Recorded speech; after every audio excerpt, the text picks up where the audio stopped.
Entrepreneurial Edge is brought to you by Business Banking from FNB, because small ideas can lead to big business. FNB, how can we help you? Hello and welcome to another episode of the Entrepreneurial Edge. I'm Natasha Jacobs. For a woman, it's a welcome surprise. For a man, it's a way to say sorry, and for the majority of the global population, it's a way to say I love you on Valentine's Day. Our entrepreneur this evening knows all too well how powerful flowers can be as the MD and co-founder of Netflorist, South Africa's largest and longest standing online floral and gifting retailer. This year, the company made over 10,000 Valentine's deliveries. We'll find out more about that a little later. But first, let's take a sneak peek into their warehouse. So Netflorist was started in 1999 by our existing board of directors as a test site for macro. They didn't actually get the macro business, but we did cotton onto a wonderful business opportunity, which was the Netflorist flower deliveries. The test site was such a success that we decided to continue with the business opportunity. And here we are today, still succeeding and still running. We originally started with flowers, but we've now developed into a fully fledged gifting business, as well as we've just entered into jewelry and are about to enter into the perfume business. But we try and encompass the entire gifting solution under one roof. Well, of course, we've just come out of Valentine's Day, which is hands down our busiest period of year. This year we grew by 40%, which was absolutely exponential. And it's a big change from our average time of year. On a normal day, we do about 1,000 orders, plus minus throughout the country. But on Valentine's Day this year, we did approximately 10,000 orders. That is huge growth. And from a logistics and an operations point of view, it's just, chaos to try and get that organized. It affects every single point of our business, from our drivers to our florists, to our call center agents, to our marketing activities. Absolutely everything is affected, and we need to gear up to try and manage that kind of exponential growth over such a short period of time, because we're not usually geared up for it on our everyday. Currently, we actually have expanded into the retail market, and we have 5 stores in Cape Town and Joburg, with a 6th on the way shortly. And those are our own retail markets that are actually in high volume shopping centres. We are also in 3 pick and pay centres where we run their flower markets for them.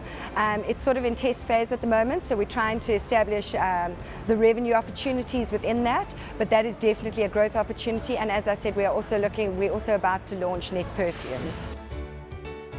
We're a business that delivers flowers, and with that comes, the human sentiment that somebody's trying to get across to, whether it's a friend or a colleague or a loved one. And when that is not done successfully, it is the most challenging part of our business.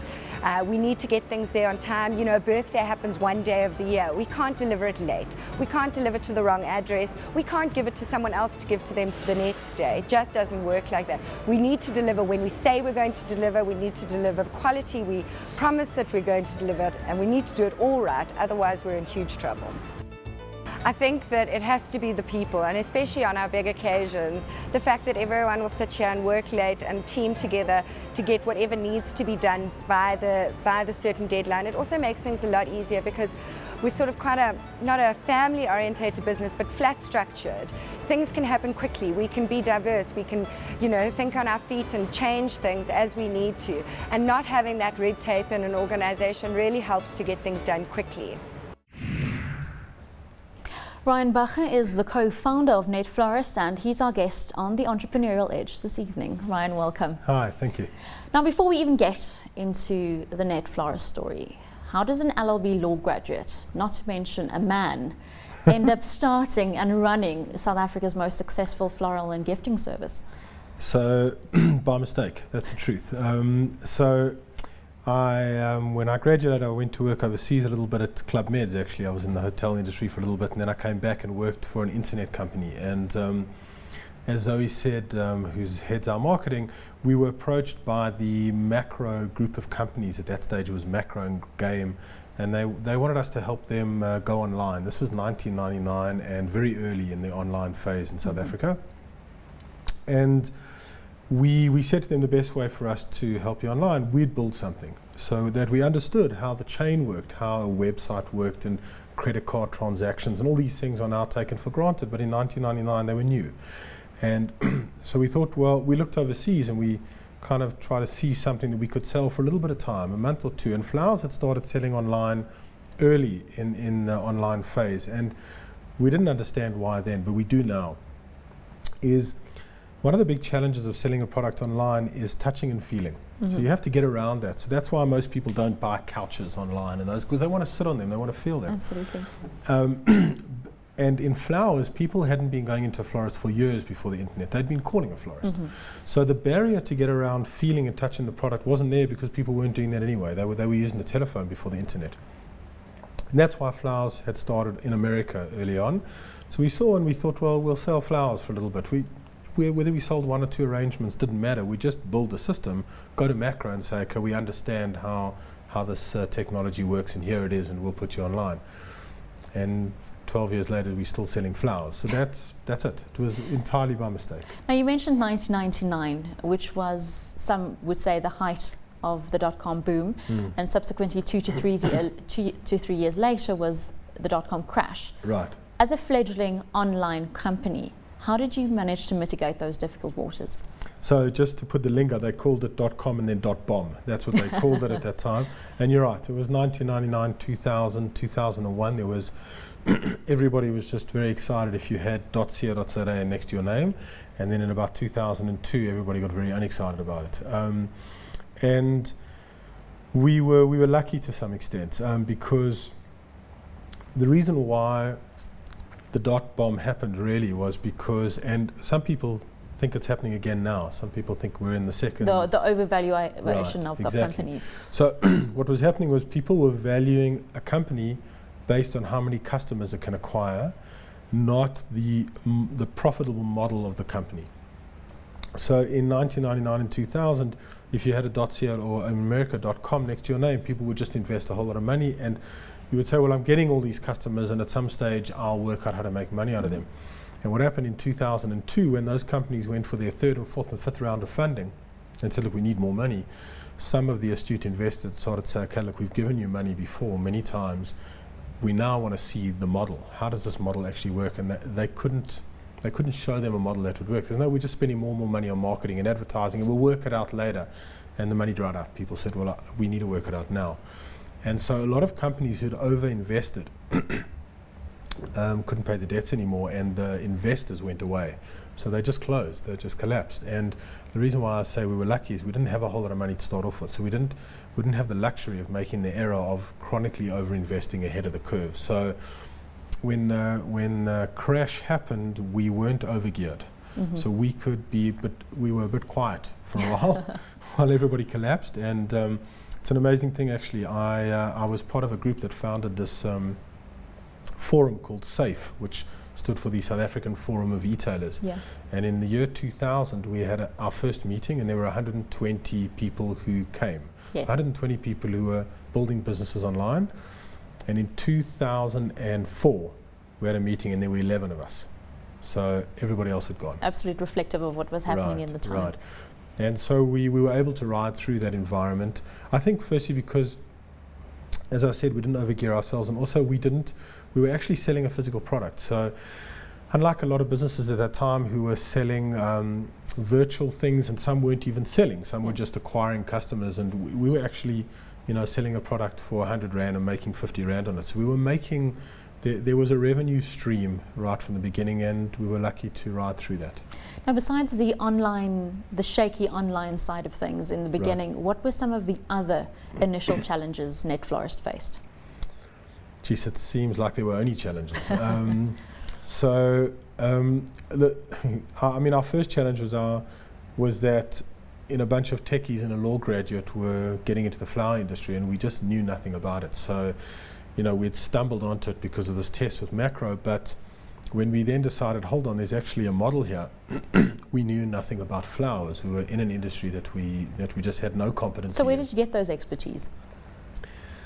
We hired some of them in, but the truth is that we learned them over a long period of time, and we were quite lucky. Again, I think we were lucky many times in that the flower category in South Africa just doesn't really have a dominant player. It didn't have before we arrived. So whereas normally if you're late into an industry, you kind of have to fight the incumbent.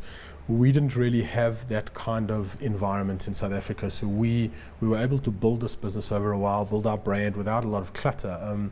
We've done a lot of surveys, and most people don't really know of another brand besides us. Even yet, we've got one competitor, but they're a smaller business, and they're getting smaller. So we had a lot of space to work in, and so we had a lot of time to make a lot of errors. Because that's the truth. Is what happened is we were falling over our feet learning about flowers, and now I'd say we're pretty much the experts in the country. But it took a while to get there, and luckily we came through it. Now you're an online retailer which is dependent on internet penetration and bandwidth. Yeah. Back in 1999 it wasn't fantastic. It's gotten better today, but it still has marred with challenges. How are you mitigating that space? And is mobile penetration, we know Africa is a large mobile market, is that an area you're looking to? We are looking at it. So I'll ask your last question first. Mobile is eventually going to be extraordinary for all of us. The challenge with it now is that it's quite cumbersome to order things on a telephone. It doesn't, when you're ordering flowers and gifts, you've got to type in an address, you've got to type a message on a card, and all of these things phones at the moment are not really a convenient way. And if I asked most of our customers, which we've done before, if they don't have a computer, how would they prefer to order? They'd prefer to phone us. And we do have a call center, and that's in some way how we mitigate people who don't have a lot of internet access or time or bandwidth or whatever it is. We've got 15 people sitting in a call center, and they take calls and they place orders on behalf of the customer. Having said that, 80% of our business comes online. So the bulk of our business is coming via our website. And it's been a big help over the last year or two that ADSL has taken on and broadband has taken on and the undersea cables, and it kind of can only get better. But mobile in the future is going to probably be our most significant channel, but we've got a long way to get there. Let's look at suppliers. When you first started off, you mentioned that you guys didn't know much about floral arrangements. Nothing, not much. Much would be a euphemism. Nothing. When it came to sourcing suppliers initially for the flowers and the varied little biltong and nut packs you guys had, where did you source your suppliers from, and are they still with you today? Right. So initially, we really traded as a true internet company. We were almost a virtual business. So we had the website and we took the order, but then we just farmed it out. So we had suppliers all over the place. We had florists in every nook and cranny in the country. In the major centres, we had florists in Joburg and Pretoria and Cape Town. We had people who we would send the order to, and they would kind of deliver it on our behalf. And we did the same with gifting. So we had a company that did bath and body hampers for us, and a company that did gourmet hampers for us, and all these kinds of things. And we ran like that for 6-7 years, for a long time. And we had this debate right from the word go is, should we be doing that or should we be outsourcing it? And it's not an easy debate because, entrepreneurs who are watching this or people who are managing businesses, it's always a tough decision what to insource and what to outsource. And we really ultimately follow the Amazon model, and Amazon changed the model in about 2002. So at that stage, everybody was saying, well, the internet, if it's going to be a good thing, it's good because it's virtual. Yeah. Because you can sell something, but you don't have to hold that stock. And as Amazon turned that model on its head, and when Steve Bezos did that, who started Amazon, everybody thought he was crazy. He started opening these warehouses all over the place. They were very expensive to run, and but ultimately he decided that to stay ahead of the game in the internet, it's not about the technology, and it's not about the fancy bells and whistles you have on the site. It's actually about delivery. That's where you separate yourself, because the technology is easy. You can buy, if you wanted to set up a flower shop tomorrow, you could, really. You could buy an off-the-shelf package on technology and you could have your site. But where the differentiator comes is who can deliver that product on time to the right person, the right quality. And so Steve Bezos decided he wanted to own that.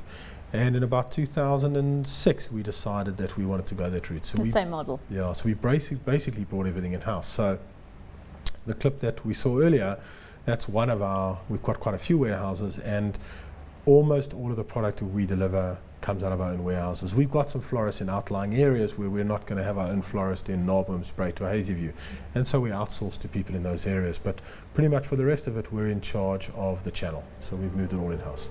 Right, Ryan, we'll continue on that track just after the break. It's time for a quick ad break, but when we return, we find out more about the now 13th year of the company, Netflorist.